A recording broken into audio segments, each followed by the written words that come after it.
ರಾಷ್ಟ್ರ ರಾಜಧಾನಿ ದೆಹಲಿಯಲ್ಲಿ ಮುಂದಿನ ವರ್ಷ ವಿಧಾನಸಭೆಗೆ ಚುನಾವಣೆ ನಡೆಯುತ್ತಿದೆ. ಈ ಹಿನ್ನೆಲೆಯಲ್ಲಿ ಅಲ್ಲಿ ನಡೆಯುತ್ತಿರುವ ರಾಜಕೀಯ ಚಟುವಟಿಕೆಗಳು ಕುತೂಹಲ ಮೂಡಿಸಿದೆ.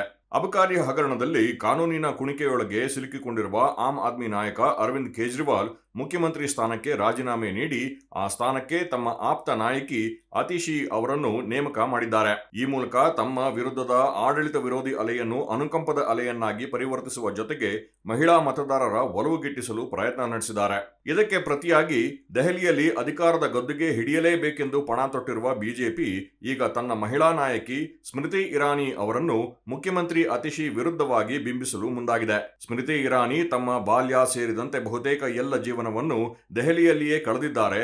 ಅವರಿಗೆ ದೆಹಲಿಯ ಪ್ರತಿಯೊಂದು ಪ್ರದೇಶ ಮತ್ತು ಅಲ್ಲಿನ ಜನರ ನಾಡಿ ಮಿಡಿತ ಗೊತ್ತಿದೆ. ಹೀಗಾಗಿಯೇ ದೆಹಲಿ ಬಿಜೆಪಿಯ ಉಸ್ತುವಾರಿಯನ್ನಾಗಿ ನೇಮಕ ಮಾಡಿ ಅವರ ನೇತೃತ್ವದಲ್ಲಿ ಚುನಾವಣೆ ನಡೆಸಲು ಸಿದ್ಧತೆ ನಡೆಸಿದೆ.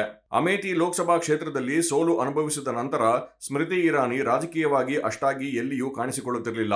ಈಗ ಅವರನ್ನು ಮತ್ತೆ ಸಕ್ರಿಯ ರಾಜಕಾರಣಕ್ಕೆ ಕರೆತಂದು ದೆಹಲಿಯ ಉಸ್ತುವಾರಿಯನ್ನಾಗಿ ಮಾಡಲು ಬಿಜೆಪಿ ಉನ್ನತ ನಾಯಕತ್ವ ತೀರ್ಮಾನಿಸಿದೆ. ಈ ಮೂಲಕ ದೆಹಲಿಯಲ್ಲಿ ಅತಿಶಿ ವರ್ಸಸ್ ಸ್ಮೃತಿ ಇರಾನಿ ಮುಂಬರುವ ದಿನಗಳಲ್ಲಿ ದೊಡ್ಡ ಮಟ್ಟದಲ್ಲಿ ಸದ್ದು ಮಾಡುವುದಂತೂ ಸತ್ಯ.